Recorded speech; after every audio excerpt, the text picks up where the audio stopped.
ಸತ್ಯಂ ನ್ಯೂಸ್ಗೆ ಸ್ವಾಗತ. ನಾನು ಅನಿಲ್. ನೋಡೋಣ ಬನ್ನಿ ಇವತ್ತಿನ ಪ್ರಮುಖ ಸುದ್ದಿಗಳನ್ನು.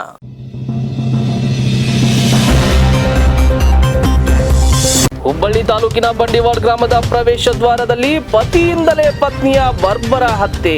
ಅನೈತಿಕ ಸಂಬಂಧದ ನಂಟು ಶಂಕೆ. ಆರೋಪಿ ಪತಿಗಾಗಿ ಬಲೆ ಬೀಸಿದ ಪೊಲೀಸರು. ಹರಪ್ಪನಹಳ್ಳಿ ಪಟ್ಟಣದ ಐತಿಹಾಸಿಕ ಶ್ರೀ ಲಕ್ಷ್ಮೀ ವೆಂಕಟೇಶ್ವರ ದೇವಸ್ಥಾನದಲ್ಲಿ ಕಾಣಿಕೆಯ ಹುಂಡಿ ಎಣಿಕೆ ಕಾರ್ಯ. ಹುಂಡಿಯಲ್ಲಿ ಒಟ್ಟು 7,26,811 ರೂಪಾಯಿ ಸಂಗ್ರಹ.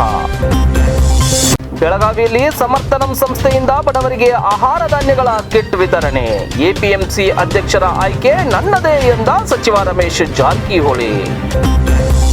ಇಂಧನದ ಬೆಲೆ ಏರಿಕೆ ಖಂಡಿಸಿ ಬೆಳಗಾವಿಯಲ್ಲಿ ಕಾಂಗ್ರೆಸ್ ಜಿಲ್ಲಾ ಘಟಕದಿಂದ ಪ್ರತಿಭಟನೆ. ಇಂಧನದ ಬೆಲೆ ಇಳಿಸುವಂತೆ ಶಾಸಕಿ ಲಕ್ಷ್ಮಿ ಹೆಬ್ಬಾಳ್ಕರ್ ನೇತೃತ್ವದಲ್ಲಿ ಜಿಲ್ಲಾಧಿಕಾರಿಗಳ ಮೂಲಕ ಕೇಂದ್ರ ಸರ್ಕಾರಕ್ಕೆ ಮನವಿ. ಮತ್ತೆ ಅಥಣಿ ತಾಲೂಕಿಗೆ ಒಕ್ಕರಿಸಿದ ಕೊರೋನಾ. ಮಹಾರಾಷ್ಟ್ರ ಮೂಲದ ವ್ಯಕ್ತಿಯಿಂದ ಮತ್ತೆ ಅಥಣಿಯಲ್ಲಿ ಕಾಣಿಸಿಕೊಂಡ ಕೊರೋನಾ ಆತಂಕ. ಬೆಳಗಾವಿಯ ಎಪಿಎಂಸಿ ಅಧ್ಯಕ್ಷರಾಗಿ ಯುವರಾಜ್ ಕದಂ ಆಯ್ಕೆಯ ಹಿಂದೆ ನನ್ನ ಕೈವಾಡವೂ ಇದೆ. ಕಾಣದ ಕೈಗಳೆಂದು ಯಾಕೆ ಹೇಳುವುದು ಎಂದು ಜಿಲ್ಲಾ ಉಸ್ತುವಾರಿ ಹಾಗೂ ಜಲಸಂಪನ್ಮೂಲ ಸಚಿವ ರಮೇಶ್ ಜಾರಕಿಹೊಳಿ ಅವರು ಹೇಳಿದ್ದಾರೆ. ಬೆಳಗಾವಿ ಎಪಿಎಂಸಿ ಅಧ್ಯಕ್ಷರಾಗಿ ಯುವರಾಜ್ ಕದಂ ಆಯ್ಕೆಯ ಹಿಂದೆ ನನ್ನ ಕೈವಾಡವೂ ಇದೆ. ಕಾಣದ ಕೈಗಳೆಂದು ಯಾಕೆ ಹೇಳುವುದು ಎಂದು ಜಿಲ್ಲಾ ಉಸ್ತುವಾರಿ ಮತ್ತು ಜಲಸಂಪನ್ಮೂಲ ಸಚಿವ ರಮೇಶ್ ಜಾರಕಿಹೊಳಿ ಹೇಳಿದರು. ಬೆಳಗಾವಿ ಬಸವರಾಜ ಕಟ್ಟಿಮನಿ ಸಭಾಗೃಹದಲ್ಲಿ ಸಮರ್ಥನಂ ಸಂಸ್ಥೆಯಿಂದ ಬಡವರಿಗೆ ಆಹಾರ ಸಾಮಗ್ರಿಗಳ ಕಿಟ್ ವಿತರಣೆ ಕಾರ್ಯಕ್ರಮದಲ್ಲಿ ಪಾಲ್ಗೊಂಡ ನಂತರ ಸುದ್ದಿಗಾರರೊಂದಿಗೆ ಮಾತನಾಡಿ ಬೆಳಗಾವಿ ರಾಜಕೀಯ ವಿದ್ಯಮಾನಗಳ ಕುರಿತು ಸುದ್ದಿಗಾರರ ಪ್ರಶ್ನೆಗಳಿಗೆ ಉತ್ತರಿಸಿದರು. ವಿಶ್ವನಾಥ್ರವರು ಎಂಎಲ್ಸಿ ಸ್ಥಾನದ ಆಕಾಂಕ್ಷಿಯಾಗಿರಬಹುದು. ಈ ಕುರಿತು ಹೈಕಮಾಂಡ್ ನಿರ್ಣಯ ಕೈಗೊಳ್ಳಲಿದೆ. ಬೆಳಗಾವಿ ಗ್ರಾಮೀಣ ಕ್ಷೇತ್ರ ಎಲ್ಲ ಕ್ಷೇತ್ರಗಳಂತೆ ಒಂದು. ನಾವು ಎಲ್ಲ ಕ್ಷೇತ್ರಗಳಲ್ಲೂ ಗೆಲುವಿಗೆ ಲಗ್ಗೆ ಹಾಕಲಿದ್ದೇವೆ. ನಮ್ಮ ಜೊತೆ ಸುರೇಶ್ ಅಂಗಡಿ, ಈರಣ್ಣ ಕಡಾಡಿ ಮತ್ತು ಬಿಜೆಪಿ ಮುಖಂಡರು, ಕಾರ್ಯಕರ್ತರು ಇದ್ದಾರೆ. ಬಿಜೆಪಿಯಲ್ಲಿ ಒಗ್ಗಟ್ಟಿದೆ. ನಾನು ಬಿಜೆಪಿಯ ಸಾಮಾನ್ಯ ಕಾರ್ಯಕರ್ತ. ಯಾವುದೇ ಪ್ರಮುಖ ನಿರ್ಣಯಗಳನ್ನು ಕೈಗೊಳ್ಳಲು ಹೈಕಮಾಂಡ್ ಇದೆ ಹೀಗೆಂದು ಸುದ್ದಿಗಾರರ ಪ್ರಶ್ನೆಗಳಿಗೆ ಅವರು ಉತ್ತರಿಸಿದರು. ಇಂಧನ ಬೆಲೆ ಏರಿಕೆ ಖಂಡಿಸಿ ಬೆಳಗಾವಿಯಲ್ಲಿ ಕಾಂಗ್ರೆಸ್ ಜಿಲ್ಲಾ ಘಟಕದಿಂದ ಶಾಸಕಿ ಲಕ್ಷ್ಮಿ ಹೆಬ್ಬಾಳ್ಕರ್ ನೇತೃತ್ವದಲ್ಲಿ ಪ್ರತಿಭಟನೆ ನಡೆಸಲಾಯಿತು. ಆರ್ಟಿಒ ಸರ್ಕಲ್ನಿಂದ ಮೆರವಣಿಗೆ ಆರಂಭಿಸಿದ ಕಾಂಗ್ರೆಸ್ ಕಾರ್ಯಕರ್ತರು ಘೋಷಣೆ ಕೂಗುತ್ತಾ ಡಿಸಿ ಕಚೇರಿ ಆವರಣಕ್ಕೆ ತೆರಳಿ ಪ್ರತಿಭಟನೆ ನಡೆಸಿದರು.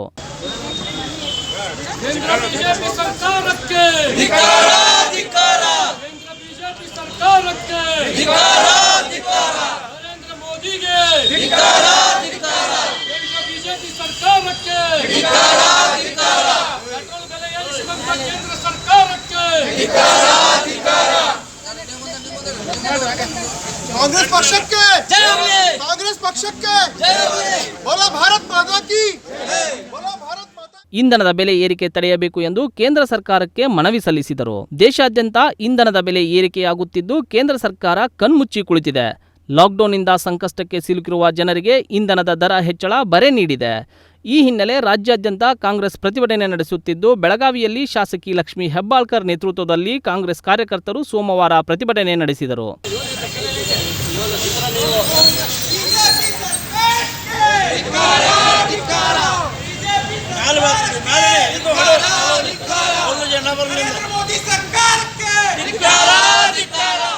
ಇಂಧನ ಬೆಲೆ ಇಳಿಸುವಂತೆ ಜಿಲ್ಲಾಡಳಿತದ ಮೂಲಕ ಕೇಂದ್ರ ಮತ್ತು ರಾಜ್ಯ ಸರ್ಕಾರಕ್ಕೆ ಮನವಿ ಸಲ್ಲಿಸಿದರು. ಈ ಸಂದರ್ಭದಲ್ಲಿ ಜಿಲ್ಲಾ ಗ್ರಾಮೀಣ ಕಾಂಗ್ರೆಸ್ ಅಧ್ಯಕ್ಷ ವಿನಯ್ ನಾವಲಗಟ್ಟಿ, ಕಾಂಗ್ರೆಸ್ ಮುಖಂಡರು, ಕಾರ್ಯಕರ್ತರು ಪಾಲ್ಗೊಂಡಿದ್ದರು. ಮೇಡಮ್ ಅವರು ಸಿಟಿ ಅಧ್ಯಕ್ಷರು ಕೂಡ ಪ್ರತಿಭಟನೆ ಮಾಡ್ತೇವೆ. ಕಾರಣ ಈಗ ನಿಮ್ಗೆ ಗೊತ್ತಿರುವಂಥ ವಿಚಾರ, ದಿನೇ ದಿನೇ ಪೆಟ್ರೋಲ್ ಡೀಸೆಲ್ ಗಣಕ್ಕೆ ಹೋಗಿದೆ. ಅದ್ರ ಜೊತೆಗೆ ಬೇರೆ ಕೂಡ ಸಾಕಷ್ಟು ಹೋಗಿದೆ, ಅದು ನಿಯಂತ್ರಣ ಇಲ್ಲ. ಸೊ APMC ಕಾಯ್ದೆ ಇರ್ಬೋದು, ಭೂಸ್ವಾಧೀನ ಇರ್ಬೋದು, ಸಾಕಷ್ಟು ಬೇರೆ ಬೇರೆ ವಿಚಾರಗಳು ಇವತ್ತು ಸರ್ಕಾರದ ಗಮನಿಸುವ ಪ್ರಯತ್ನ ಮಾಡ್ತಿದ್ದೀವಿ. ಸೊ ಹೀಗಾಗಿ ಇದೊಂದು ಕೇಂದ್ರ ಸರ್ಕಾರದ ವೈಫಲ್ಯ ಮತ್ತು ರಾಜ್ಯ ಸರ್ಕಾರದ ವೈಫಲ್ಯಗಳನ್ನು ಖಂಡಿಸಿ ನಾವು ಇವತ್ತು DC ಅವರಿಗೆ ನಮ್ಮ ಮನವಿ. ಕೋವಿಡ್ ನಿಯಮ ಉಲ್ಲಂಘನೆ ಆರೋಪದಡಿ FIR ದಾಖಲಿಸುವ ಅಂತ ಗೃಹ ಸಚಿವರು ಹೇಳಿದ್ದಾರೆ ಕಾಂಗ್ರೆಸ್ ನಾಯಕರ ವಿರುದ್ಧ.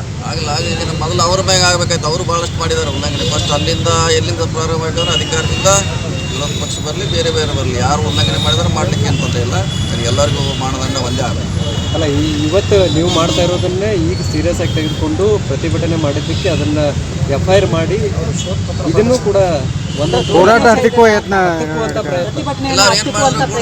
ಏನು ಮಾಡಿ ಕೂಡ ನಮ್ಮ ಪ್ರತಿಭಟನೆ ನಾವು ಮಾಡೇ ಮಾಡ್ತೀವಿ. ಅದು ಕೇಸು ದಾಖಲೆ ಆಮೇಲೆ ಎರಡನೇದು ನಮ್ಮ ಕೆಲಸವನ್ನು ನಾವು ಮಾಡ್ತೀವಿ. ಹುಬ್ಬಳ್ಳಿ ತಾಲೂಕಿನ ಬೆಂಡಿವಾಡ್ ಗ್ರಾಮದಲ್ಲಿ ಗಂಡನಿಂದಲೇ ಹೆಂಡತಿಯ ಬರ್ಬರ ಹತ್ಯೆ ನಡೆದಿರುವ ಘಟನೆ ನಡೆದಿದೆ. ಇದಕ್ಕೆ ಅನೈತಿಕ ಸಂಬಂಧವೇ ನಂಟು ಎಂದು ಹೇಳಲಾಗುತ್ತಿದೆ. ಗಂಡನಿಂದಲೇ ಹೆಂಡತಿಯ ಬರ್ಬರ ಹತ್ಯೆ ನಡೆದಿದೆ. ಗ್ರಾಮದ ಪ್ರವೇಶ ದ್ವಾರದಲ್ಲಿಯೇ ಹೆಂಡತಿಯ ಹತ್ಯೆ ಮಾಡಿದ ಗಂಡ ಹಾಡು ಹಗಲೇ ಹೆಂಡತಿಯನ್ನ ನಡು ರಸ್ತೆಯಲ್ಲಿ ಗಂಡ ಬರ್ಬರವಾಗಿ ಹತ್ಯೆ ಮಾಡಿರುವ ಘಟನೆ ಹುಬ್ಬಳ್ಳಿ ತಾಲೂಕಿನ ಬಂಡಿವಾಡ ಗ್ರಾಮದ ಪ್ರವೇಶ ದ್ವಾರದಲ್ಲಿ ನಡೆದಿದೆ. ಶಾರವ್ವ ಕುರುಡಿಕೇರಿ ಕೊಲೆಯಾದ ಮಹಿಳೆಯಾಗಿದ್ದಾಳೆ. ಇನ್ನು ಗ್ರಾಮದ ಪ್ರವೇಶ ದ್ವಾರದಲ್ಲಿ ಈ ಘಟನೆ ನಡೆದಿದ್ದರಿಂದ ಗ್ರಾಮಸ್ಥರು ಕೂಡ ಬೆಚ್ಚಿ ಬಿದ್ದಿದ್ದಾರೆ. ಈ ಕೊಲೆಗೆ ಅನೈತಿಕ ಸಂಬಂಧದ ನಂಟು ಇದೆ ಎಂದು ಹೇಳಲಾಗುತ್ತಿದೆ. ಕೊಲೆಯ ಸುದ್ದಿ ತಿಳಿದು ಸ್ಥಳಕ್ಕೆ ಆಗಮಿಸಿದ್ದ ಹುಬ್ಬಳ್ಳಿ ಗ್ರಾಮೀಣ ಠಾಣೆಯ ಪೊಲೀಸರು ಪ್ರಕರಣ ದಾಖಲಿಸಿಕೊಂಡು ಹತ್ಯೆ ಮಾಡಿದ ಆರೋಪಿ ಪತಿಗಾಗಿ ಬಲೆ ಬೀಸಿದ್ದಾರೆ.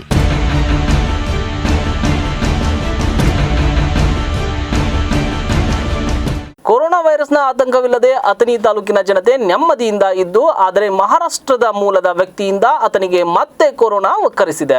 ಅಥಣಿ ಪಕ್ಕದ ಮಹಾರಾಷ್ಟ್ರದ ರಾಜ್ಯದ ಜತ್ ತಾಲೂಕಿನ ಬಿಳ್ಳೂರು ಗ್ರಾಮಸ್ಥ ಓರ್ವನಿಗೆ ಕೊರೋನಾ ವೈರಸ್ ದೃಢಪಟ್ಟ ಹಿನ್ನೆಲೆ ಅಥಣಿಯಲ್ಲಿ ಆತಂಕ ಮೂಡಿಸಿದೆ. ಮಹಾರಾಷ್ಟ್ರದ ಬಿಳ್ಳೂರು ಗ್ರಾಮಸ್ಥ ಅನಾರೋಗ್ಯದ ಕಾರಣ ಇದೇ ತಿಂಗಳು 19ರಿಂದ 22ರವರೆಗೆ ಅಥಣಿಯ ಖಾಸಗಿ ಆಸ್ಪತ್ರೆಯಲ್ಲಿ ದಾಖಲಾಗಿದ್ದರು. ತದನಂತರ ಅವರು ಮಹಾರಾಷ್ಟ್ರದ ಮಿರಜ್ ಆಸ್ಪತ್ರೆಗೆ ದಾಖಲಾಗುತ್ತಿದ್ದಂತೆ ಅವರಿಗೆ ಕಳೆದ 26ರಂದು ಕೊರೋನಾ ವೈರಸ್ ಇರುವುದು ದೃಢಪಟ್ಟ ಹಿನ್ನೆಲೆ ಮಹಾರಾಷ್ಟ್ರದ ಜಿಲ್ಲಾಡಳಿತ ಶಂಕಿತನ ಟ್ರಾವೆಲ್ ಹಿಸ್ಟರಿ ನೋಡಿದಾಗ ಅಥಣಿ ಖಾಸಗಿ ಆಸ್ಪತ್ರೆಗೆ ಭೇಟಿ ನೀಡಿರುವುದು ಗೊತ್ತಾಗುತ್ತಿದ್ದಂತೆ ಅಥಣಿ ತಾಲೂಕಾಡಳಿತಕ್ಕೆ ಮಾಹಿತಿ ನೀಡಿದೆ. ಈ ಬೆನ್ನಲ್ಲೇ ತಾಲೂಕು ಆಡಳಿತ ಕಾರ್ಯಪ್ರಬುದ್ಧರಾಗಿ ಖಾಸಗಿ ಆಸ್ಪತ್ರೆಯನ್ನ ಶನಿವಾರ ರಾತ್ರಿ ಸೀಲ್ ಡೌನ್ ಮಾಡಿದ್ದಾರೆ. ಸೋಂಕಿತರೊಂದಿಗೆ ನೇರವಾಗಿ ಮತ್ತು ದ್ವಿತೀಯ ಸಂಪರ್ಕಗೊಂಡ ಓರ್ವ ವ್ಯಕ್ತಿ ಹಾಗೂ 15 ಜನ ಸಿಬ್ಬಂದಿಗಳನ್ನ ಕ್ವಾರಂಟೈನ್ಗೆ ಒಳಪಡಿಸಲಾಗಿದೆ. ಅದರ ಜೊತೆಗೆ ಓರ್ವ ಗರ್ಭಿಣಿ ಹಾಗೂ ಗರ್ಭಿಣಿಯ ಜೊತೆಗಾರರು ಓರ್ವರನ್ನ ಅದೇ ಆಸ್ಪತ್ರೆಯಲ್ಲಿ ಇರಿಸಲಾಗಿದೆ. ಒಟ್ಟು 18 ಜನರನ್ನ ಕ್ವಾರಂಟೈನ್ ಮಾಡಲಾಗಿದೆ ಎಂದು ತಾಲೂಕು ವೈದ್ಯಾಧಿಕಾರಿ ಮುತ್ತಣ್ಣ ಕೊಪ್ಪದ್ ಮಾಹಿತಿ ನೀಡಿದ್ದಾರೆ. ಒಟ್ಟಾರೆಯಾಗಿ ಕಳೆದ ಮೇ 27ರಂದು ಜಾರ್ಖಂಡ್ ಪ್ರವಾಸದಿಂದ ಮರಳಿ ಬಂದವರಿಗೆ ಕೊರೋನಾ ವೈರಸ್ ಅಥಣಿಯಲ್ಲಿ 12 ಜನರಲ್ಲಿ ಸೋಂಕು ತಗುಲಿರುವುದು ದೃಢಪಡುತ್ತಿದ್ದಂತೆ ಕೋವಿಡ್-19 ಖಾತೆ ತೆರೆದಿದ್ದು, ಆವತ್ತಿಂದ ಇವತ್ತಿನವರೆಗೂ 1 ತಿಂಗಳವರೆಗೆ ಯಾವುದೇ ಕೊರೋನಾ ವೈರಸ್ ಆತಂಕ ಇಲ್ಲದೆ ಜನತೆ ನೆಮ್ಮದಿಯಾಗಿದ್ದರೂ ಮಹಾರಾಷ್ಟ್ರ ಮೂಲದ ಈ ವ್ಯಕ್ತಿಯಿಂದ ಮತ್ತೆ ಅಥಣಿಯಲ್ಲಿ ಆತಂಕಕ್ಕೆ ಕಾರಣವಾಗಿದೆ. ಸವದತ್ತಿ ತಾಲೂಕಿನ ರುದ್ರಾಪುರದಲ್ಲಿ ಅಂಗನವಾಡಿ ಕೇಂದ್ರ 2ರಲ್ಲಿ ಬಾಣಂತಿಯರಿಗೆ ಹಾಗೂ ಗರ್ಭಿಣಿಯರಿಗೆ ಪೌಷ್ಟಿಕ ಆಹಾರ ವಿತರಣೆ ಕಾರ್ಯಕ್ರಮವನ್ನು ಆಯೋಜಿಸಲಾಗಿತ್ತು. ಬೆಳೆಯುವ ಮಕ್ಕಳು ಗರ್ಭಿಣಿಯರಿಗೆ ಪೌಷ್ಟಿಕ ಆಹಾರ ನೀಡುವುದರಿಂದ ಸದೃಢ ಆರೋಗ್ಯ ಕಾಪಾಡುವಲ್ಲಿ ಸರ್ಕಾರದ ಅಂಗನವಾಡಿ ಮುಖಾಂತರ ಸಾಕಷ್ಟು ಯೋಜನೆಗಳನ್ನು ರೂಪಿಸಿದ್ದು, ಸರ್ಕಾರದ ಯೋಜನೆಗಳನ್ನು ಸದುಪಯೋಗ ಪಡಿಸಿಕೊಳ್ಳಬೇಕೆಂದು ರುದ್ರಾಪುರ ಗ್ರಾಮ ಪಂಚಾಯಿತಿಯ ಎಂಕೆ ಬಂಡಗೇರ್ ಹೇಳಿದರು. ಸ್ಥಳೀಯ ಅಂಗನವಾಡಿ ಕೇಂದ್ರ 2ರಲ್ಲಿ ಪೌಷ್ಟಿಕ ಆಹಾರ ಕಾರ್ಯಕ್ರಮ ಉದ್ಘಾಟಿಸಿ ಮಾತನಾಡಿದ ಅವರು, ಗರ್ಭಿಣಿಯರು ಬಾಣಂತಿಯರು ಅಧಿಕ ಪೌಷ್ಟಿಕಾಂಶಯುಕ್ತ ಆಹಾರ ಸೇವಿಸಿದಾಗ ಮಗುವಿಗೆ ಸಾಕಷ್ಟು ತಾಯಿಯ ಹಾಲು ಸಿಗುವುದು ಎಂದರು. ಅಂಗನವಾಡಿ ಕಾರ್ಯಕರ್ತೆಯರಾದ ಶ್ರೀಮತಿ ಎಸ್.ಜಿ. ಮಠಪತಿ ಹಾಗೂ ಎಸ್.ಬಿ. ಪತ್ತಾರ್, ಅನ್ನಪೂರ್ಣ ಗೋರವನ್ಕೊಳ್, ಸಮಿತಿಯ ಸದಸ್ಯರು ಅನುಸೂಯ ಮಡಿವಾಳರ್, ರೇಣುಕಾ ದೇ ಶಿಡಗ್ಲಿ, ಹನುಮಂತ್ ಬಿ ಶಿಡಗ್ಲಿ, ಶ್ರೀಮತಿ ಸಿ.ಜಿ. ರಗಟೆ, ಸವಿತಾ ಹಮ್ಮಿನಿ, ಆಶಾ ಕಾರ್ಯಕರ್ತೆಯರು ಹಾಗೂ ಗ್ರಾಮಸ್ಥರು ಹಾಜರಿದ್ದರು. ಲಿಂಗಸ್ಗೂರು ವಿಧಾನಸಭಾ ಕ್ಷೇತ್ರದಲ್ಲಿ ಬರುವ ನವಲಿ ಗ್ರಾಮದಲ್ಲಿರುವ ರಾಂಪುರ್ ಏತ ನೀರಾವರಿ ಯೋಜನೆಯ ಜಾಕ್ವೆಲ್ ಮೂಲಕ ಪಟ್ಟಣಕ್ಕೆ ಕುಡಿಯುವ ನೀರು ಪೂರೈಸುವ ಕಾರ್ಯಕ್ಕೆ ಶಾಸಕ ಡಿ.ಎಚ್. ಹುಲಗೇರಿ ಅವರು ಚಾಲನೆ ನೀಡಿದರು. ಲಿಂಗಸೂಗೂರು ವಿಧಾನಸಭಾ ಕ್ಷೇತ್ರ ನವಲಿ ಗ್ರಾಮದಲ್ಲಿರುವ ರಾಮಪುರ್ ಏತ ನೀರಾವರಿ ಯೋಜನೆಯ ಜಾಕ್ವೆಲ್ ಮುಖಾಂತರ ಲಿಂಗಸೂರು ಪಟ್ಟಣಕ್ಕೆ ಕುಡಿಯುವ ನೀರು ಪೂರೈಸುವ ಕೆರೆ ನೀರು ಹರಿಸುವ ಕೆಲಸಕ್ಕೆ ಚಾಲನೆ ನೀಡಲಾಯಿತು. ಶಾಸಕರಾದ ಡಿ.ಎಸ್. ಹುಲಗೇರಿ ಅವರು ನವಲಿ ಗ್ರಾಮದಲ್ಲಿರುವ ರಾಂಪುರ ಏತ ನೀರಾವರಿ ಯೋಜನೆಯ ಜಾಕ್ವೆಲ್ ಮುಖಾಂತರ ಲಿಂಗಸೂಗೂರು ಪಟ್ಟಣಕ್ಕೆ ಕುಡಿಯುವ ನೀರು ಪೂರೈಸುವ ಕೆರೆ ನೀರು ಹರಿಸುವ ಕಾರ್ಯಕ್ಕೆ ಚಾಲನೆ ನೀಡಿದರು. ಈ ಸಂದರ್ಭದಲ್ಲಿ ಮಲ್ಲಣ್ಣ ವಾರದ್, ರಫಿ ತಂಬೂಲಿ ಹಾಗೂ ಗ್ರಾಮಸ್ಥರು ಹಾಜರಿದ್ದರು.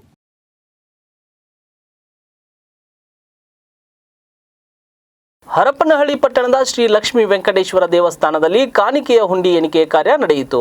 ಹುಂಡಿಯಲ್ಲಿ ಒಟ್ಟು 7,26,811 ರೂಪಾಯಿಗಳು ಸಂಗ್ರಹವಾಗಿದೆ ಎಂದು ತಹಸೀಲ್ದಾರರು ಮಾಹಿತಿ ನೀಡಿದ್ದಾರೆ. ಹರಪನಹಳ್ಳಿ ಪಟ್ಟಣದ ಹೊರವಲಯದ ಐತಿಹಾಸಿಕ ಶ್ರೀ ಲಕ್ಷ್ಮೀ ವೆಂಕಟೇಶ್ವರ ದೇವಸ್ಥಾನದಲ್ಲಿ ಕಾಣಿಕೆಯ ಹುಂಡಿ ಎಣಿಕೆ ಕಾರ್ಯ ನಡೆಯಿತು.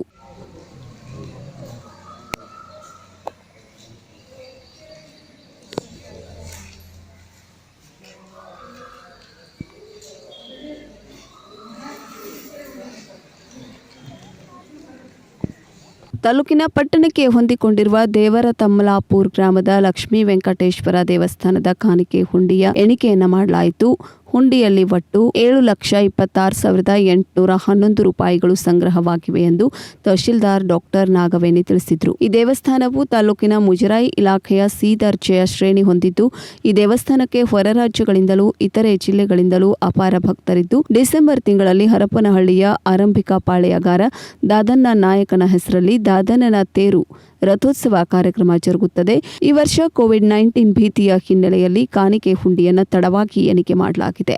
ಸಂಗ್ರಹವಾದ ಹುಂಡಿ ಹಣವನ್ನು ದೇವಸ್ಥಾನದ ಆಡಳಿತಾಧಿಕಾರಿಗಳಾದ ತಹಶೀಲ್ದಾರರ ಖಾತೆಗೆ ಕೆನರಾ ಬ್ಯಾಂಕ್ನಲ್ಲಿ ಜಮಾ ಮಾಡಲಾಗಿದೆ. ಪ್ರತಿ ಶನಿವಾರ ಹಾಗೂ ವಿಶೇಷ ದಿನಗಳಲ್ಲಿ ವಿಶೇಷ ಪೂಜೆ ಹಾಗೂ ಅನ್ನದಾಸೋಹ ಕಾರ್ಯಕ್ರಮ ನಡೆಯುತ್ತದೆ. ಇದು ಸುಮಾರು 14ರಿಂದ 15ನೇ ಶತಮಾನದಲ್ಲಿ ಹರಪ್ಪನಹಳ್ಳಿಯ ಪಾಳೆಯಗಾರರಿಂದ ಕಟ್ಟಿಸಲ್ಪಟ್ಟ ಐತಿಹಾಸಿಕ ದೇವಾಲಯವಾಗಿದೆ. ಇದೊಂದು ಸ್ಥಳೀಯ ಪ್ರವಾಸಿ ತಾಣವಾಗಬೇಕೆಂಬುದು ಸಾರ್ವಜನಿಕರ ಅಭಿಪ್ರಾಯವಾಗಿದೆ. ಈ ಸಂದರ್ಭದಲ್ಲಿ ಮುಜರಾಯಿ ಇಲಾಖೆಯ ರಮೇಶ್, ಗಂಗಾಧರ ತಳವಾರ್, ಚನ್ನಬಸವಯ್ಯ ಸೋಗಿ, ಆರಕ್ಷಕ ಸಿಬ್ಬಂದಿಗಳಾದ ಪ್ರಕಾಶ್, ಕೆನರಾ ಬ್ಯಾಂಕ್ ವ್ಯವಸ್ಥಾಪಕರಾದ ರಾಜೇಶ್ ದೇಸಾಯಿ, ಕಂದಾಯ ಇಲಾಖೆಯ ಅರವಿಂದ್, ಡಾಕ್ಟರ್ ಹರ್ಷ ಕಟ್ಟಿ, ಬ್ರಾಹ್ಮಣ ಸಮಾಜದ ಮುಖಂಡರಾದ ಶಾನ್ ಬೋಗರ್, ಸುಶೀಲೇಂದ್ರ ರಾವ್, ದಂಡೀನ್ ಹರೀಶ್, ದೇವಸ್ಥಾನದ ಅರ್ಚಕರಾದ ಶ್ರೀನಿವಾಸ್ ಪೂಜಾರ್, ಗ್ರಾಮಸ್ಥರಾದ ಆನೆಗುಂದಿ ನಾಗರಾಜ, ಪರಸಪ್ಪ, ನೀರಗಂಟಿ ನಾಗಪ್ಪ ಮುಂತಾದವರು ಹಾಜರಿದ್ದರು. ಹುಬ್ಬಳ್ಳಿ ತಾಲೂಕು ಉಮ್ಮಚ್ಗಿಯ ಕೋವಿಡ್-19 ಹೊಂದಿದ ತುಂಬು ಗರ್ಭಿಣಿಗೆ ಶಸ್ತ್ರಚಿಕಿತ್ಸೆಯ ಮೂಲಕ ಹೆರಿಗೆ ಮಾಡಿಸುವಲ್ಲಿ ಕಿಮ್ಸ್ ಆಸ್ಪತ್ರೆಯ ವೈದ್ಯರ ತಂಡ ಯಶಸ್ವಿಗೊಂಡಿದೆ. ಕೋವಿಡ್ ಪಾಸಿಟಿವ್ ಸೋಂಕು ಕಾಣಿಸಿಕೊಂಡಿರುವ ಹುಬ್ಬಳ್ಳಿ ತಾಲೂಕಿನ ಉಮ್ಮಚಗಿ ಗ್ರಾಮದ ತುಂಬು ಗರ್ಭಿಣಿಗೆ 39 ವಾರಗಳು ಹಾಗೂ 4 ದಿನಗಳು ಪೂರ್ಣಗೊಂಡಿದ್ದರೂ ಸಹಜ ಹೆರಿಗೆ ಸಾಧ್ಯವಿಲ್ಲದ ಲಕ್ಷಣಗಳು ಕಂಡುಬಂದಿದ್ದರಿಂದ ಶಸ್ತ್ರಚಿಕಿತ್ಸೆಯ ಮೂಲಕ ಹೆರಿಗೆ ಮಾಡಿಸುವಲ್ಲಿ ಕಿಮ್ಸ್ ವೈದ್ಯರ ತಂಡ ಯಶಸ್ವಿಯಾಗಿದೆ. ಕಿಮ್ಸ್ನಲ್ಲಿ ಶಸ್ತ್ರಚಿಕಿತ್ಸೆಯ ಮೂಲಕ ಹೆರಿಗೆಯಾಗಿದ್ದು 3.5 ಕೆಜಿ ತೂಕದ ಹೆಣ್ಣು ಮಗುವಿಗೆ ತಾಯಿ ಜನ್ಮ ನೀಡಿದ್ದಾಳೆ. ವಿಭಾಗದ ಮುಖ್ಯಸ್ಥೆ ಡಾಕ್ಟರ್ ಕಸ್ತೂರಿ ಡೋನಿಮಠ, ಶಸ್ತ್ರಚಿಕಿತ್ಸಕ ಡಾಕ್ಟರ್ ವೈ.ಎಂ. ಕಬಾಡಿ, ಅರವಳಿಕೆ ತಜ್ಞೆ ಡಾಕ್ಟರ್ ವೀಣಾ, ಸ್ನಾತಕೋತ್ತರ ವೈದ್ಯಕೀಯ ವಿದ್ಯಾರ್ಥಿಗಳಾದ doctor Akshata Ningnoor, doctor Sahana, doctor Roopa, nursing ವಿಭಾಗದ ಶ್ವೇತಾ, ರೇಷ್ಮಾ, ಸಹಾಯಕ ಸಿಬ್ಬಂದಿ ಕಳಕಪ್ಪ ಮತ್ತಿತರ ತಂಡ ಈ ಯಶಸ್ವಿ ಶಸ್ತ್ರಚಿಕಿತ್ಸೆಯನ್ನು ನಡೆಸಿದೆ. ಕಿಮ್ಸ್ ತಜ್ಞರ ಕಾರ್ಯಕ್ಕೆ ಜಿಲ್ಲಾಧಿಕಾರಿಗಳಾದ ದೀಪಾ ಚೋಳನ್, ಕಿಮ್ಸ್ ನಿರ್ದೇಶಕ ಡಾಕ್ಟರ್ ರಾಮಲಿಂಗಪ್ಪ ಅಂಟರಠಾನಿ ಪ್ರಶಂಸೆ ವ್ಯಕ್ತಪಡಿಸಿದ್ದಾರೆ. ಕೊರೋನಾ ವೈರಸ್ನಿಂದಾಗಿ ದೇಶದ ಜನತೆ ತತ್ತರಿಸಿ ಹೋಗಿದೆ. ಇಂತಹ ಸಮಯದಲ್ಲಿ ರಾಜ್ಯ ಸರ್ಕಾರ ಪೆಟ್ರೋಲ್ ಮತ್ತು ಡೀಸೆಲ್ ಬೆಲೆ ಏರಿಕೆ ಮಾಡಿದ್ದನ್ನು ಖಂಡಿಸಿ ಚಿಕ್ಕೋಡಿ ಬಿಎಸ್ಪಿ ಜಿಲ್ಲಾ ಘಟಕವು ಉಪವಿಭಾಗಾಧಿಕಾರಿಗಳಿಗೆ ಮನವಿ ಸಲ್ಲಿಸಿದೆ. ದೇಶದ ಜನತೆ ಕೋವಿಡ್-19 ಕರೋನಾ ವೈರಸ್ ರೋಗದ ಕಾರಣದಿಂದಾಗಿ ಲಾಕ್ಡೌನ್, ಸೀಲ್ ಡೌನ್ಗೆ ಒಳಗಾಗಿ ಜನರು ಉದ್ಯೋಗವಿಲ್ಲದೆ ಸರಿಯಾಗಿ ಅನ್ನ ನೀರು ಸಿಗದೆ ತತ್ತರಿಸಿ ಹೋಗಿದ್ದಾರೆ. ದೇಶದ ಜನತೆ ಇಂತಹ ಸಂದಿಗ್ಧ ಪರಿಸ್ಥಿತಿಯಲ್ಲಿರುವಾಗ ಕೇಂದ್ರ ಹಾಗೂ ರಾಜ್ಯ ಸರ್ಕಾರಗಳು ಪೆಟ್ರೋಲ್ ಹಾಗೂ ಡೀಸೆಲ್ ಮೇಲೆ ಹೇರಿರುವ ಸುಂಕವನ್ನು ಕಡಿಮೆಗೊಳಿಸದೆ ಪದೇ ಪದೇ ಬೆಲೆ ಏರಿಕೆ ಮಾಡುತ್ತಿರುವುದರಿಂದ ಗಾಯದ ಮೇಲೆ ಬರೆ ಎಳೆದಂತಾಗಿದೆ. ಬೆಲೆ ಏರಿಕೆಯಿಂದಾಗಿ ಜನತೆಯ ದಿನನಿತ್ಯದ ದಿನಸಿ ಸಾಮಗ್ರಿಗಳಾದ ಕಾಯಿ ಪಲ್ಯ ಹಾಗೂ ಇನ್ನಿತರ ವಸ್ತುಗಳ ಬೆಲೆಯು ಗಗನಕ್ಕೇರುತ್ತಿದೆ. ಹೀಗಾಗಿ ಬಡವರು, ಮಧ್ಯಮ ವರ್ಗದವರು, ಕೂಲಿ ಕಾರ್ಮಿಕರು, ದೀನ ದಲಿತರು ಹಾಗೂ ರೈತರು ಸಂಕಷ್ಟಕ್ಕೆ ಸಿಲುಕಿದ್ದಾರೆ. ಕೇಂದ್ರ ಹಾಗೂ ರಾಜ್ಯ ಸರ್ಕಾರಗಳು ತಾವು ವಿಧಿಸುತ್ತಿರುವ ಸುಂಕ, ಟ್ಯಾಕ್ಸ್ ಅನ್ನು ಕಡಿಮೆ ಮಾಡಿ ಪೆಟ್ರೋಲ್ ಮತ್ತು ಡೀಸೆಲ್ ಬೆಲೆಯನ್ನು ಕೂಡಲೇ ನಿಯಂತ್ರಣಕ್ಕೆ ತರದಿದ್ದರೆ ಬಹುಜನ ಸಮಾಜ ಪಾರ್ಟಿ ಕೇಂದ್ರ ಹಾಗೂ ರಾಜ್ಯ ಸರ್ಕಾರದ ಜನವಿರೋಧಿ ಧೋರಣೆಯ ವಿರುದ್ಧ ಉಗ್ರವಾದ ಪ್ರತಿಭಟನೆಯನ್ನು ಹಮ್ಮಿಕೊಳ್ಳಲಾಗುವುದು. ಅದೇ ರೀತಿ ಕರ್ನಾಟಕ ಭೂ ಸುಧಾರಣಾ ಕಾಯ್ದೆಗೆ ತಿದ್ದುಪಡಿ ತಂದು ರೈತರು ಕೂಡ ಜಮೀನು ಖರೀದಿಸಬಹುದು ಹಾಗೂ ಭೂ ಪರಿಮಿತಿಯನ್ನು ತೆಗೆದು ಬಂಡವಾಳಶಾಹಿಗಳು ಭೂಮಿಯನ್ನು ತಮ್ಮ ಕೈವಶ ಮಾಡಿಕೊಳ್ಳಲು ಅವಕಾಶ ಕಲ್ಪಿಸಿಕೊಡುತ್ತಿರುವ ಬಿಜೆಪಿ ನೇತೃತ್ವದ ರಾಜ್ಯ ಸರ್ಕಾರದ ನಿಲುವು ರೈತ ವಿರೋಧಿಯಾಗಿರುತ್ತದೆ. ಆದ್ದರಿಂದ ಬಿಎಸ್ಪಿಯು ಇದನ್ನು ತೀವ್ರವಾಗಿ ಖಂಡಿಸುತ್ತದೆ. ಅಲ್ಲದೆ ರಾಜ್ಯ ಸರ್ಕಾರ ಈ ನಿಲುವಿನಿಂದ ಹಿಂದೆ ಸರಿಯಬೇಕೆಂದು ಒತ್ತಾಯಿಸುತ್ತದೆ.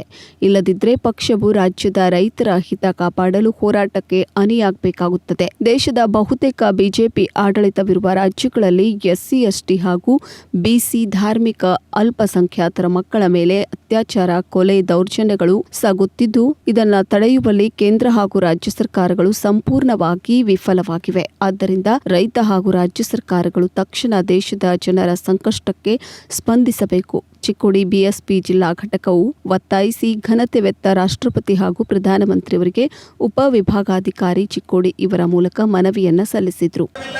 ಸರಿಯಾಗಿ ಅನ್ನ ನೀರು ಸಿಗದೆ ತತ್ತರಿಸಿ ಹೋಗಿದ್ದಾರೆ. ದೇಶದ ಜನತೆ ಇಂತಹ ಸಂದಿಗ್ಧ ಪರಿಸ್ಥಿತಿಯಲ್ಲಿರುವಾಗ ಕೇಂದ್ರ ಹಾಗೂ ರಾಜ್ಯ ಸರ್ಕಾರಗಳು ಪೆಟ್ರೋಲ್ ಹಾಗೂ ಡೀಸೆಲ್ ಮೇಲೆ ಹೇರಿರುವ ಸುಂಕನ್ನು ಕಡಿಮೆಗೊಳಿಸದೆ ಪದೇ ಪದೇ ಬೆಲೆ ಏರಿಕೆ ಮಾಡುತ್ತಿರುವುದರಿಂದ ಗಾಯದ ಮೇಲೆ ಬೆಲೆ ಎಳೆದಂತಾಗಿದೆ. ಪೆಟ್ರೋಲ್ ಮತ್ತು ಡೀಸೆಲ್ ಬೆಲೆ ಏರಿಕೆಯಿಂದಾಗಿ ಜನತೆಯ ದಿನನಿತ್ಯದ ದಿನಸಿ ಸಾಮಗ್ರಿ, ಕಾಯಿಪಲ್ಯ ಹಾಗೂ ಇನ್ನಿತರ ವಸ್ತುಗಳ ಬೆಲೆಯು ಗಗನಕ್ಕೇರಿದೆ. ಹೀಗಾಗಿ ಬಡವರು, ಮಧ್ಯಮ ವರ್ಗದವರು, ಕೂಲಿ ಕಾರ್ಮಿಕರು, ದೀನ ದಲಿತರು, ರೈತರು ಸಂಕಷ್ಟದಲ್ಲಿ ಸಿಲುಕಿದ್ದಾರೆ. ಕೇಂದ್ರ ಹಾಗೂ ರಾಜ್ಯ ಸರ್ಕಾರಗಳು ತಾವು ವಿಧಿಸುತ್ತಿರುವ ಶುಲ್ಕನ್ನು ಕಡಿಮೆ ಮಾಡಿ ಪೆಟ್ರೋಲ್ ಮತ್ತು ಡೀಸೆಲ್ ಬೆಲೆಯನ್ನು ಕೂಡಲೇ ನಿಯಂತ್ರಣಕ್ಕೆ ತರದಿದ್ದರೆ ಬಹುಜನ್ ಸಮಾಜ್ ಪಾರ್ಟಿಯು ಕೇಂದ್ರ ಹಾಗೂ ರಾಜ್ಯ ಸರ್ಕಾರದ ಜನವಿರೋಧಿ ಧೋರಣೆಯ ವಿರುದ್ಧ ಉಗ್ರವಾಗಿ ಪ್ರತಿಭಟನೆಯನ್ನು ಹಮ್ಮಿಕೊಳ್ಳಬೇಕಾಗುತ್ತದೆ. Unprecedented hike in prices of petrol and diesel. ಇದನ್ನೆಲ್ಲ ಓದಿ ಹೇಳೋಕ್ಕಿಂತ ನೀವು ಯಾವಾಗ ಬಿಜೆಪಿ ಅಧಿಕಾರದಾಗ ಐತಿ ಅವಾಗ ಈ ರೇಟ್ ಹೆಚ್ಚಾಗೈತಿ. ಕಾಂಗ್ರೆಸ್ ಅಧಿಕಾರದಾಗಿದ್ದಾಗ ರೇಟ್ ಭಾಳ ಕಡಿಮೆ ಇತ್ತು.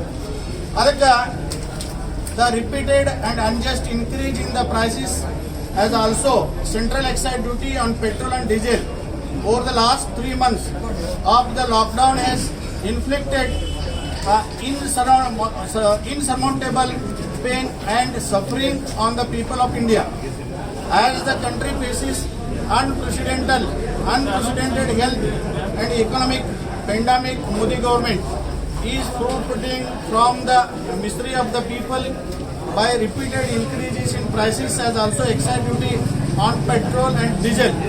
ಅದಕ್ಕೆ ಇದರ ಸೂಕ್ತವಾದ ಕ್ರಮವನ್ನು ತೆಗೆದುಕೊಳ್ಬೇಕಂತ ಸವಿಸ್ತರವಾದ ಯಾವಾಗ ಮಾಹಿತಿಯನ್ನು ಅವ್ರಿಗೆ ಕೊಟ್ಟಿದ್ದೀವಿ ಅದನ್ನು ರಾಷ್ಟ್ರಪತಿ ಅವರಿಗೆ ಕಳಿಸ್ಬೇಕಂತ ಅವರಲ್ಲಿ ತಮ್ಮೆಲ್ಲರ ಪರವಾಗಿ ಅವರಲ್ಲಿ ವಿನಂತಿ ಮಾಡ್ತಾರೆ.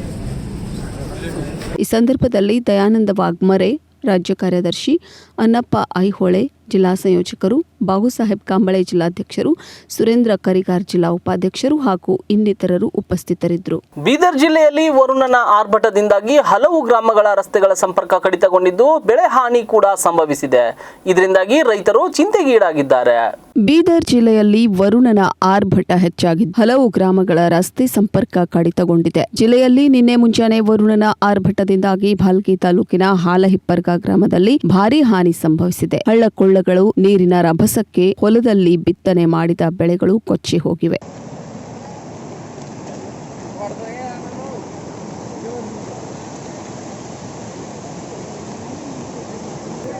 ನಿನ್ನೆ ಬೆಳಗಿನ ಜಾವ 4 ಗಂಟೆಯಿಂದಲೂ ನಿರಂತರವಾಗಿ ಸುರಿಯುತ್ತಿದ್ದ ಮಳೆಯಿಂದ ಹಲವು ಗ್ರಾಮಗಳ ನಡುವೆ ಸಂಪರ್ಕ ಕಡಿತಗೊಂಡಿದೆ. ಹಳ್ಳಕೊಳ್ಳಗಳು ಮಿತಿ ಮೀರಿ ತುಂಬಿ ಹರಿಯುತ್ತಿವೆ.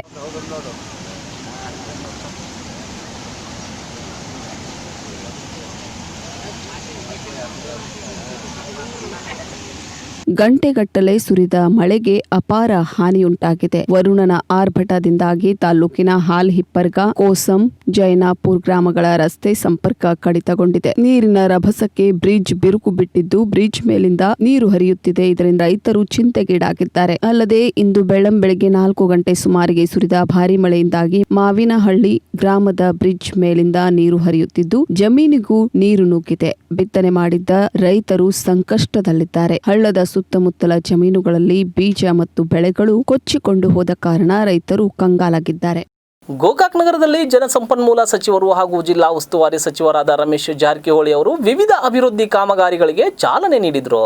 ಗೋಕಾಕ್ ನಗರದಲ್ಲಿ ಜಲಸಂಪನ್ಮೂಲ ಸಚಿವರಾದ ರಮೇಶ್ ಜಾರಕಿಹೊಳಿ ಅವರು ವಿವಿಧ ಅಭಿವೃದ್ಧಿ ಕಾಮಗಾರಿಗಳಿಗೆ ಚಾಲನೆ ನೀಡಿದರು. ಈ ಸಂದರ್ಭದಲ್ಲಿ ತಮ್ಮ ಸ್ವಗೃಹದಲ್ಲಿ ಕೊಣ್ಣೂರು 5% ಅನುದಾನದಡಿಯಲ್ಲಿ ಎಸ್ಎಫ್ಸಿ ಯೋಜನೆಯಲ್ಲಿ ಅಂಗವಿಕಲರಿಗೆ ತ್ರಿಚಕ್ರ ವಾಹನ ಮತ್ತು ಗ್ಯಾಸ್ ವಿತರಿಸಿದರು.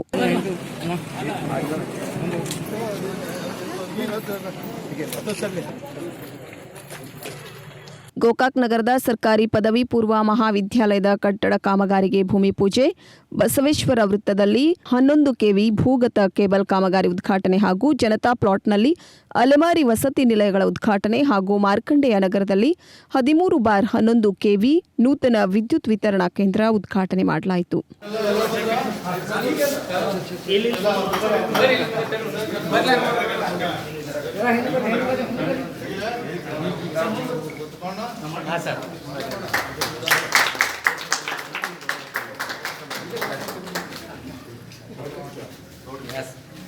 ಈ ಸಂದರ್ಭದಲ್ಲಿ ನೂತನವಾಗಿ ರಾಜ್ಯಸಭೆಗೆ ಆಯ್ಕೆಯಾದ ಈರಣ್ಣ ಕಡಾಡಿ, ತಾಲೂಕಾ ಅಧಿಕಾರಿಗಳು ಗೋಕಾಕ್, ಕೊಣ್ಣೂರು ಪುರಸಭೆಯ ಸಿಬ್ಬಂದಿಗಳು ಉಪಸ್ಥಿತರಿದ್ದರು.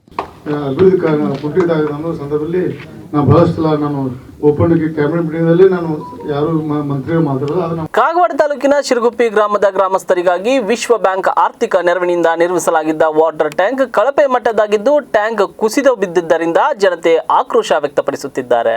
2.5 ಲಕ್ಷ ಲೀಟರ್ ನೀರಿನ ಟ್ಯಾಂಕ್ ಕುಸಿತಕ್ಕೆ ಜನರು ಆಕ್ರೋಶ ವ್ಯಕ್ತಪಡಿಸುತ್ತಿದ್ದಾರೆ. ಕಾಗವಾಡ ತಾಲೂಕಿನ ಶಿರಗುಪ್ಪಿ ಗ್ರಾಮದಲ್ಲಿ ಗ್ರಾಮಸ್ಥರಿಗಾಗಿ ವಿಶ್ವ ಬ್ಯಾಂಕ್ ಆರ್ಥಿಕ ನೆರವಿನಿಂದ ನಿರ್ಮಿಸಿದ ಕಳಪೆ ಮಟ್ಟದ ನೀರಿನ ಟ್ಯಾಂಕ್ ನಿನ್ನೆ ಸಂಜೆ ಕುಸಿದು ಬಿದ್ದಿದೆ. ಕುಸಿದ ಸಂದರ್ಭದಲ್ಲಿ ಟ್ಯಾಂಕ್ ಸುತ್ತಮುತ್ತಲಿನ ಜನರು ಭಯಭೀತರಾದರು. ಟ್ಯಾಂಕ್ ಮೇಲ್ಭಾಗ ಕುಸಿದು ಬಿದ್ದ ಕಾರಣ ಶಿರಗುಪ್ಪಿ ಗ್ರಾಮದ ಜನರಿಗೆ ಕುಡಿಯುವ ನೀರಿನ ಸಮಸ್ಯೆ ಎದುರಾಗಿದೆ. ಈ ಕಟ್ಟಡ ಸುಮಾರು 1 ಕೋಟಿ ರು ವೆಚ್ಚದಲ್ಲಿ ನಿರ್ಮಾಣ ಮಾಡಿದ್ದು ಇದೀಗ ಅತಿ ಬೇಗನೆ ಕುಸಿದಿದ್ದು ಇಲ್ಲಿಯ ಜನರು ಗುತ್ತಿಗೆದಾರರ ವಿರುದ್ಧ ಆಕ್ರೋಶ ಹೊರಹಾಕುತ್ತಿದ್ದಾರೆ. ಇಂತಹ ಕಳಪೆ ಮಟ್ಟದ ಕಟ್ಟಡ ಕಟ್ಟಿದ ಗುತ್ತಿಗೆದಾರರ ವಿರುದ್ಧ ಕ್ರಮ ಕೈಗೊಳ್ಳಬೇಕು. ಅದೇ ರೀತಿ ಶೀಘ್ರದಲ್ಲಿಯೇ ನೀರಿನ ಸೌಲಭ್ಯ ಒದಗಿಸಿಕೊಡಬೇಕೆಂದು ಸ್ಥಳೀಯರು ಒತ್ತಾಯಿಸಿದ್ದಾರೆ. ಹಲೋ, ನಾವು ಶಿರಗುಪ್ಪಿ ಗ್ರಾಮ ಪಂಚಾಯತಿ ಅಧ್ಯಕ್ಷ ಇಕ್ಬಾಲ್ ಕನ್ನೋಡಿ ಮಾತಾಡೋದ್ರಿ. ಇದು ಟ್ಯಾಂಕ್ 98-99ದಾಗ ಕಟ್ಟಿದೈತೆ ರೀ. ಇದು 2,50,000 ಲೀಟರ್ ಟ್ಯಾಂಕ್ ಐತ್ರಿ. ಇದು ಈಗ ಭಾಳ ಹಳೇದಾಗಿ ಟ್ಯಾಂಕ್. ಇದು ಸ್ವಲ್ಪ ಏನು ಟೆಕ್ನಿಕ್ಸ್ ಕಡಿಮೆ ಆಗಿತ್ತು ಏನೂ ಗೊತ್ತಿಲ್ಲ ರೀ. ಅದು ಮಳೆ ಆಗಾನ ಜೋರ್ಲೆ ಅದು ಕಳಿಸಿ ಬಿದ್ದಿತ್ತು ಅಲ್ಲ. ಇದಕ್ಕೆ ಮೂಲ ಕಾರಣ ಕಾಂಟ್ರಾಕ್ಟರ್ ಅವ್ನು ಸ್ವಲ್ಪ ಅಲ್ಗರಿತನ ಇರ್ಬೇಕು ರೀ, ಕಳಪೆ. ಕಳಪೆಯನ್ನು. ಮತ್ತು ಇದರಿಂದ ನಮಗೀಗ ಜನರಿಗೆ ಒಂದು ಸ್ವಲ್ಪ ನೀರ್ದು ತೊಂದರೆ ಆಗ್ತೈತೆ ರೀ. ನಾವು ಊರಾಗ ಒಂದು ಗಲ್ಲಿಗೆ 50 ಮಿನಿಟ್ ನೀರು ಬಿಡ್ತೇವೆ ರೀ. ಈಗೇನು ವ್ಯವಸ್ಥೆ ಇಲ್ಲ, ಎಲ್ಲ ಅದಕ್ಕೆ ಕಚರ ಬಿಸ್ರ ಹೊಡೆದು ನಾವು ಎಲ್ಲ ತೆಗಿಕಿದ್ದೀವಿ ರೀ. ಈಗೆಲ್ಲ ಸ್ವಚ್ಛ ಮಾಡಿ ಅದು ಇನ್ನು ಅವರು ಯಾರು ಆಫೀಸರ್ ಬರ್ತಾರೆ ನೋಡಿ ಅವ್ರ ಇದು ತೊಗೊಂಡು ಅವ್ರು ನಾವು ಏನು ಮುಂದೆ ಮಾಡಬೇಕು ಅದು ನಾವೆಲ್ಲ ಪಂಚಾಯತಿಂದ ಮಾಡಿದ್ವಿ. ಇನ್ನು ಅವ್ರು ಈಗ ಯಾರು ಅನುದಾನ ಯಾರು ಕೊಡ್ತಾರೋ ಅದ್ರ ಮ್ಯಾಗಿಂದ ಅದು ನಿರ್ಣಯ ಆಗೋದು. ನಿಮ್ಮ ಹೆಸರು? ನನ್ನ ಹೆಸರು ಇಕ್ಬಾಲ್ ಫಕ್ರುದ್ದೀನ್. ಇದು ಅಕಸ್ಮಾತ್ತಾಗಿ ಬಿದ್ದಿದ್ದು ನಮಗೂ ಸಹ ಒಂದು ವಿಚಿತ್ರ ಅನಿಸ್ತದೆ. ಯಾಕಂದರೆ ಇದ್ರ ಬಾಳಿಕೆ ಆ್ಯಕ್ಚುಲಿ 40 ವರ್ಷದ ಮೇಲ್ಪಟ್ಟಿದ್ದು ಯೂಸ್ ಆಗಬೇಕು. ಇಷ್ಟು ಬೇಗ ಇದು ಆಗಿತ್ತು ಅಂತ ನಮಗೂ ತಿಳ್ಲಿಕ್ಕೆ ಗೊತ್ತಾಗ್ತಾ ಇಲ್ಲ. ಆಮೇಲೆ ಇದ್ರ ಬಗ್ಗೆ ನಾವು ಮೇಲಾಧಿಕಾರಿಗಳಿಗೂ ಸಹ ತಿಳಿಸಿದ್ದೇವೆ. ಈಗ ಆಮೇಲೆ ಅವ್ರು ಏನು ನಿರ್ಣಯ ತೊಗೊಳ್ತಾರಂತ ನೋಡಬೇಕು. ಆಮೇಲೆ ಇದರಿಂದ ಜನರಿಗೂ ಸಹ ತೊಂದರೆ ಆಗ್ತಾಯಿದೆ. ಯಾಕಂದರೆ ಈಗ ನಾವು ಸುತ್ತಮುತ್ತಲ ಹಳ್ಳಿಯವರು ಸಹ ಇಲ್ಲಿ ಬಂದು ನೀರನ್ನು ತೊಗೊಂಡು ಹೋಗ್ತಾ ಇದ್ದಾರೆ. ಈಗ ಸ್ವಲ್ಪ ನೀರಿನ ಪ್ರಮಾಣ ಸಪ್ಲೈ ಮಾಡೋದು ಸ್ವಲ್ಪ ಕಡಿಮೆ ಆಗ್ತಾಯಿದೆ ನಮಗೂ. ಈಗ ಆದಷ್ಟು ಬೇಗ ನಾವು ಅಧಿಕಾರಿಗಳಿಗೆ ಹೇಳಿ ಆದಷ್ಟು ಬೇಗ ಮುಂದಿನ ಕ್ರಮವನ್ನು ತಗೊಳ್ಬೇಕಂತ ಹೇಳಿ ತಿಳಿಸ್ತೇವೆ. ಸುರೇಬಾಣದ ಶ್ರೀ ಫಲಹಾರೇಶ್ವರ ಸಂಯುಕ್ತ ಪದವಿ ಪೂರ್ವ ಮಹಾವಿದ್ಯಾಲಯದ ಪರೀಕ್ಷಾ ಕೇಂದ್ರದಲ್ಲಿ ಮುಂಜಾಗ್ರತಾ ಕ್ರಮಗಳನ್ನು ಪಾಲನೆ ಮಾಡುವುದರೊಂದಿಗೆ ವಿದ್ಯಾರ್ಥಿಗಳು ಪರೀಕ್ಷೆಗೆ ಹಾಜರಾಗಿದ್ದರು. ಶಿಕ್ಷಣ ಇಲಾಖೆಯ ಮುಂಜಾಗ್ರತಾ ಕ್ರಮದ ಬಗ್ಗೆ ವಿದ್ಯಾರ್ಥಿಗಳು ಪ್ರಶಂಸೆ ವ್ಯಕ್ತಪಡಿಸಿದ್ದಾರೆ. ಮಹಾಮಾರಿ ಕರೋನಾ ಭೀತಿಯ ನಡುವೆಯೂ ವಿದ್ಯಾರ್ಥಿಗಳ ಭವಿಷ್ಯಕ್ಕೆ ಮುಖ್ಯವಾದ ಎಸ್ಎಸ್ಎಲ್ಸಿ ಪರೀಕ್ಷೆ ಆರಂಭವಾಗಿದ್ದು, ಸುರೇಬಾನ್ನ ಶ್ರೀ ಫಲಹಾರೇಶ್ವರ ಸಂಯುಕ್ತ ಪದವಿ ಪೂರ್ವ ಮಹಾವಿದ್ಯಾಲಯ ಪರೀಕ್ಷಾ ಕೇಂದ್ರ ಸಂಖ್ಯೆ 077N ಕೇಂದ್ರದಲ್ಲಿ ಕೋವಿಡ್-19 ಹಿನ್ನೆಲೆ ಮುಂಜಾಗ್ರತಾ ಕ್ರಮವಾಗಿ ಸೈನ್ಸ್ ವಿಷಯದ ಪರೀಕ್ಷೆಗೆ ಹಾಜರಾದ ಪ್ರತಿ ವಿದ್ಯಾರ್ಥಿಗಳನ್ನು ಆರೋಗ್ಯ ಇಲಾಖೆಯವರು ತಪಾಸಣೆ ಮಾಡಿದರು.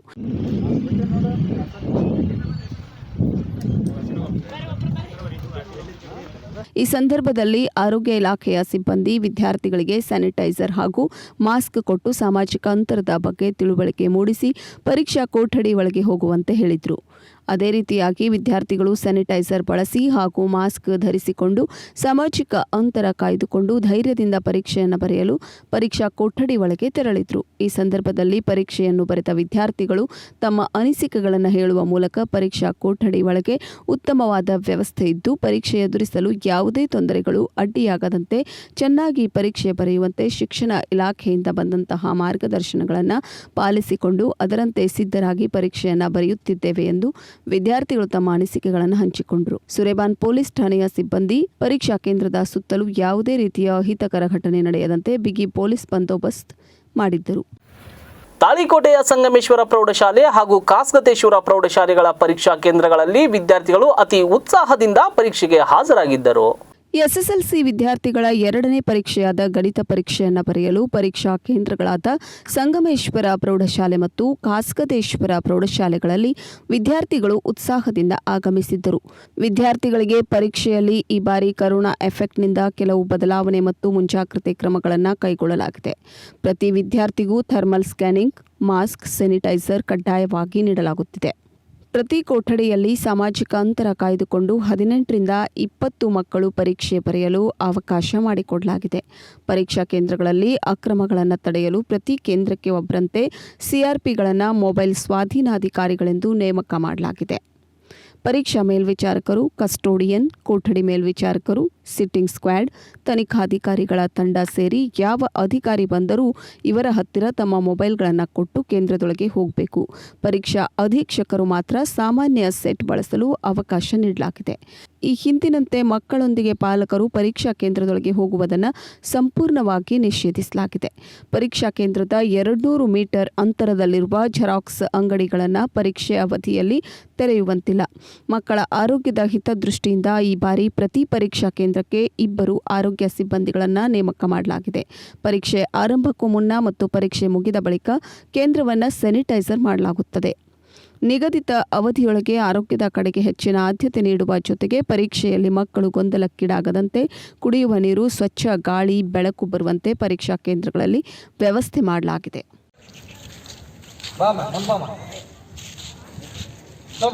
ವಿದ್ಯಾರ್ಥಿಗಳು ದೂರಿಸಬೇಕು. ಕನಿಷ್ಠ 1 ಮೀಟರ್ ದೂರ ಇಲ್ಲಿ.